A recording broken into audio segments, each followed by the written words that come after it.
Ready? All right, so we're totally going like off script on like with following presentations. So basically what Jacob and I did is we reached out to about 15 people on LinkedIn, all people in our bed linen industry. And we got one response, which was in within like 30 minutes. And it's from this company called Buffy. We got this guy named Michael Rothkopf to respond to us. And he even said on the Zoom call, yeah, you guys probably didn't expect me to respond to you that quickly, but he said he gets a lot of emails every single day, and this one like really stood out to him, so he picked it. So like Dylan just said, we met with the co-founder of Buffy. His name was Michael Hold Roth. on. Sorry, Jacob. Mike just said in the chat that he can't hear you. Are you guys having trouble hearing Dylan? I understood him. I'm not. Okay, Mike, check the volume on your computer. Okay. All right, go ahead, Jacob. Sorry. All right, so as Dylan just said, we met with the co-founder of Buffy. His name was Michael Rothkopf, and he's a young guy, and he gave us a lot of advice about his company in the industry, and he told us about how his company came to be about. All right, so who actually started the company? This guy named Leo Wang. We reached out to Leo Wang, but he said he's a very hard person to get a hold of. So basically, Leo's parents started a weaving mill of fabric, and this is where all the bed sheets and all the bed linen was created. And Michael knew a lot of the people that were working at the factory, so he made a lot of connections there, and then started to partner up with Leo to create this company called Buffy. And they were interested in environmentally friendly and sustainable products. So how did Buffy advertise their products? So one of the things that Michael told Dylan and I was how that in the past, brands have been able to pump out beautiful looking ads, and it's proven to gain and attract customers. And within their first 2 years, they were pushing out ads on social media platforms like Facebook and Instagram, and they were gaining customers pretty quickly. And Buffy did this because they didn't want to go directly into a store and just say, here's my product, because most of the time the store would just say, you know, we're not interested. So they wanted to focus on going direct to consumer. All right, so how Buffy convinced people. So here's the story that he told us about how he tried to convince people. So they were in San Francisco, and they paid $1,000 to have a table outside of Macy's store in a mall in San Francisco. And they would sell their products for like 50% off. So this was just to get their name out there. So what they did was every single time a person came up to their table, they would ask them what they look for in their bed sheets. Most of the answers were like soft and fluffiness, and there were all the answers too. So what they did with all these answers from people is that they got a consensus of like the top answers from people, and this is what they made sure to include in their bed sheet so people would be attracted to it. And now for the free trial. So he told us that the free trial like literally made his business. He said people were clicking on their ads, going to their website, and they were not buying the product. So when they put the words free trial on their website, people were taking the products, having a free trial, and then about 95% of the people ended up buying their product after that. So that's what really made their company boom. So where does Buffy sell their products? So their main, the current place that they sell majority of their products are through their website.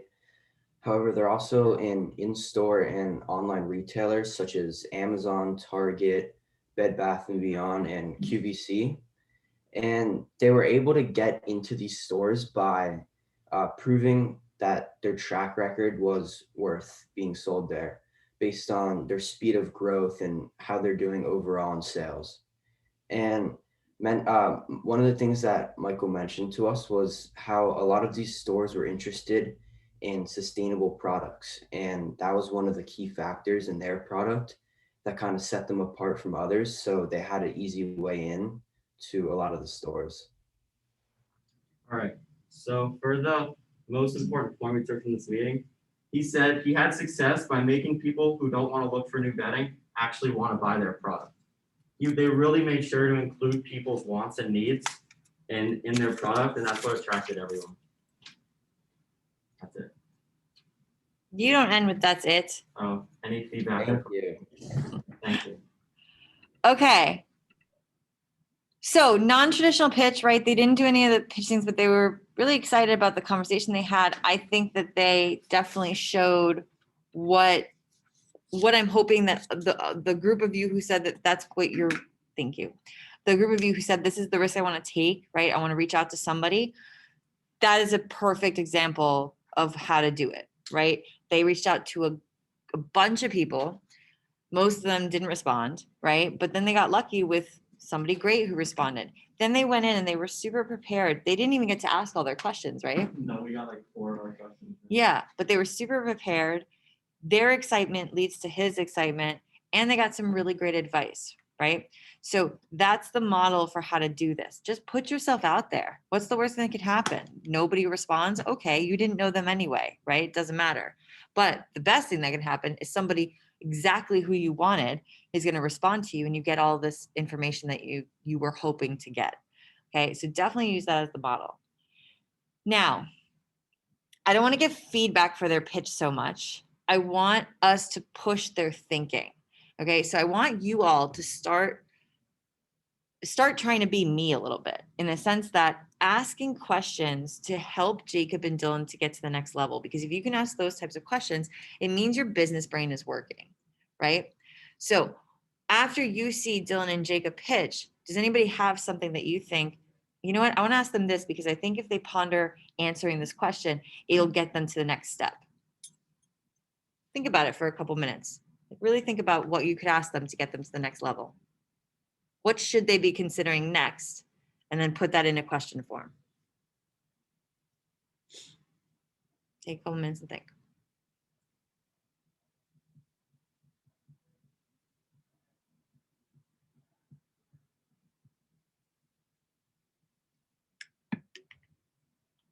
Once you have your questions, just throw them in the chat. Let's see a bunch of questions.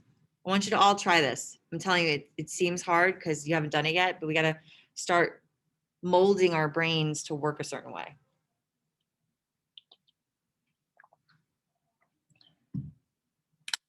Throw those questions in the chat, please.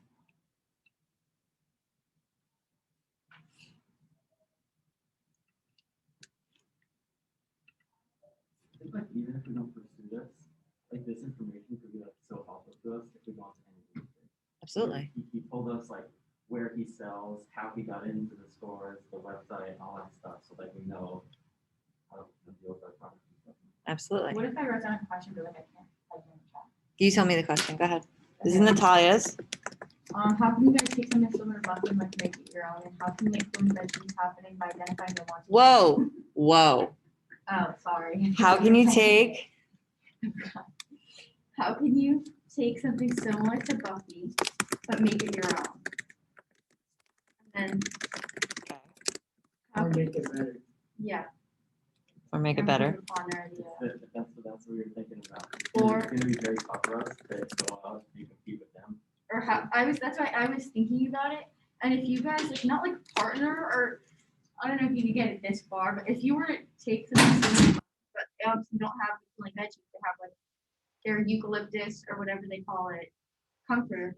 But if you design something similar like the bed sheets, maybe you could do something, not like maybe partner with them, but I don't know. Okay, Maybe. I'm seeing some familiar. So a couple of you tried. Can you use the advice that he gave you to further your bed sheet idea? How can you take something similar to Buffy but make it your own? What is different about the design of Buffy's bed sheets? How is the company Buffy different from yours? Go ahead. How can you make food and veggies happening by identifying the wants and needs like Buffy did? I mean, yeah, that's the same question you asked before in a different way. Okay. Okay, these are all great, right? I think the best one is Carly's, simply because you're at a turning point, right? You just said it. This is where you decide if this is really a path for you to go down, because now you've just listened to somebody. It's like our Tell you competition, exactly- listen to our competition, basically. Right, you just listened to your competition, you just listened to their story. What element, so here's a question I would ask them, right? What element of Michael's story and Leo's story are you and Jacob missing that was a big reason why these two people were able to start this company? I gotta think about this for a little. Jacob, what part of Leo's story is not part of your story? And so it's much easier to see Leo's transition into Buffy than your transition into something similar. Because his parents started the. Because he already had like family in the like industry, and it was pretty easy for him to start it up. Yeah. So that's the big thing. Like this is random, right? You guys live in South Florida, so that's a problem you have, sure. But a lot of the times when a company is made, it's based on your context, right? So Leo's context is his family has this mill, right? That they weave fabric. And so he grew up having a sort of understanding of fabric that you guys would have to seriously learn. So the question in front of you is, you've done great, right? You've pushed this. You've met somebody really great. You've pushed the idea, all that kind of stuff. You've challenged yourself in pitches. Do you want to keep going? Do you want to gain the experience that Leo and Michael have? If your answer is yes, great, right? But if you don't want to learn about thread counts and about fabrics and all of that, You should just take this information and go on to something else. it's time to move on. Exactly. Okay. And also like Yeah. like how we ended the conversation is like, if you guys want to text me anytime you can. So I might try to get an internship there one summer. That's I'm gonna awesome. ask I think it's out of New York, so That's I'm awesome. gonna keep in touch with them. Did you just hear Dylan? He said that the guy said, if you guys ever want to text me, go ahead. So he's going to ask him for an internship. So this is, again, you guys did amazing. This is the model for everybody on how you reach out to people on how you use it, because they might have gone in hoping to figure out, okay, maybe we'll get some ideas how we can actually start this or create a prototype or whatever. And they came out, okay, maybe this isn't the idea for us, but really like the internship idea, right? So there's a lot to get from just simply reaching out to people. The other thing I want to point out is I love the last note. Can you read it again? Go ahead. All right. So they said that they had success by making people who don't want to look for new bedding actually want to buy their product. Okay. What he just said, in essence, is entrepreneurship. It's about changing people's behaviors. Okay. I want you to roll that around in your head. How do you change people's behavior? That's what you're really doing when you're selling them your new product or service. You're asking them to change their behavior. It could be a simple change in behavior, right? Buy from this company instead of buying from this company. Or it can be a more complex change in behavior.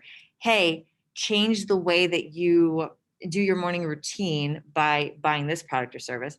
But you're ultimately asking them to change behavior. And so you have to ask yourself, what is my plan? What is my strategy for changing people's behavior?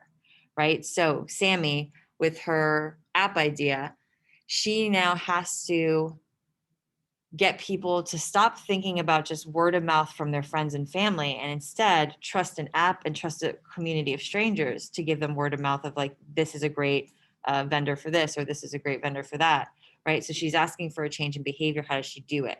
Well, one thing she can look at is Yelp. How did Yelp do it, right? And so there's examples out there for all of you to look at. Start thinking about changing behaviors. Sound good? Yeah, can you send me this so I can send it to him? Send what? Like after like our pitch,